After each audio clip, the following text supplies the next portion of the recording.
When we're looking at this 10 years of MAGA, America first, President Trump, when he came down that escalator 10 years ago, what did he say? He said, stop the endless wars. Stop focusing on what's going on in the Middle East. Stop being so worried about this, because we know, right? These warmongers in Washington, D.C., the military industrial complex, the war machine, they see a map up on a screen, and yeah, we're going to show maps, and we've got plenty of maps, but they see the maps with arrows on them, and they hear the cash register ringing in the background. Ka-ching, ka-ching, ka-ching. Because who gets to sell the bombs? Who gets to sell the bullets? Who gets to sell the fuel for the aircraft, the air sorties, the air-to-air refueling tankers? Who gets to sell all that? Well, of course. They do, right? The defense contractors do. That's what they want. So now, we saw this as of last night, 2 aircraft carriers are being sent to the Middle East. One's already there, one's on its way. The Carl Vinson, which is already there, along with its carrier strike group. And second, the USS Nimitz, operating out of Westpac. Interestingly enough, the USS Nimitz was the aircraft carrier that participated in Operation Eagle Claw. 1979, this was the failed operation under Jimmy Carter of the Iranian Revolution, after the Iranian Revolution, to try to save our diplomats from the U.S. Embassy. That was the USS Nimitz. Now the USS Nimitz, which we're told, by the way, is on its sunset cruise. So this is the final deployment of the USS Nimitz. It's an older carrier being sent back to CENTCOM. And guess what, boys and girls? It was... Where was it? In the Asia Pacific, in the Westpac. So when it was in the Western Pacific, it has now dropped coverage of the Western Pacific and is moving into CENTCOM, moving back to the Persian Gulf, or at least that area, that AOR. But what is in the Western Pacific right now, you ask? Oh, 2 Chinese aircraft carriers for the first time, the Shandong and the Liaoning. So just think about this. I want to be very clear on this. The U.S. currently has 1 aircraft carrier. All right, I'm going Navy officer here for a minute, so just bear with me. The U.S. currently has 1 aircraft carrier forward deployed at Yokosuka Naval Base just south of Tokyo.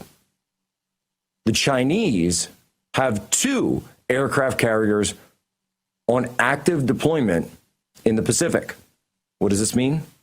For the first time ever in history, all of history, the CCP has more active aircraft carriers in the Western Pacific than the United States.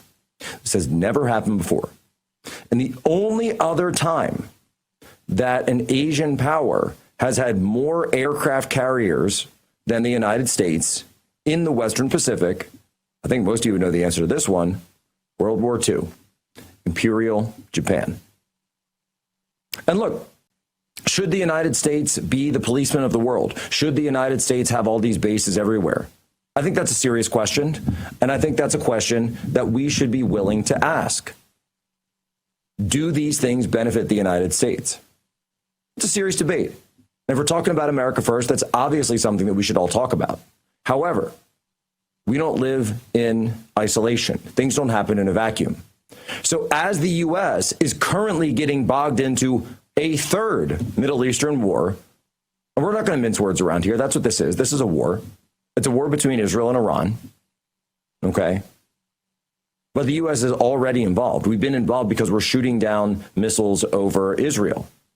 Destroyers have been activated.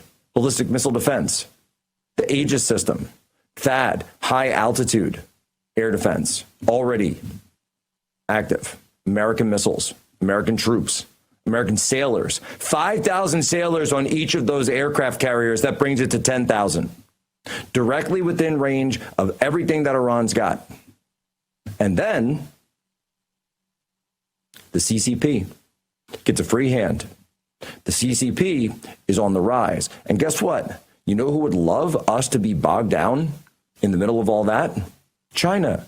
Of course they would. Of course the CCP wants us bogged down in the Middle East, wasting money, wasting treasure, possibly even wasting blood yet again. Yet again. Like we have been for the last 30 years. And what President Trump, back when he was Donald Trump, Mr. Trump, candidate Trump, came down that escalator to warn us about 10 years ago today. You don't get anything from this. You empower our adversaries by doing this. And by the way, and General Flynn made this point earlier today, but if Iran goes so far as to blockade the Persian Gulf, so the mouth of the Persian Gulf, which is the Strait of Hormuz, so if they blockade, which they can very easily, they're already blocking, there's some reports that GPS jamming is already affecting the flow of oil through the Strait of Hormuz, which is the mouth of the Persian Gulf. 20% of the world's oil travels through there on a daily basis. Who does that help? That helps China because they're building the Belt and Road Initiative. They want global shipping to be shut down. Why? Because that drives you right into the hands of the CCP. All those pipelines and all that railroad and everything they're building up through Pakistan and up through Xinjiang and up through past the Uyghurs. And that's why they had to suppress the Uyghurs.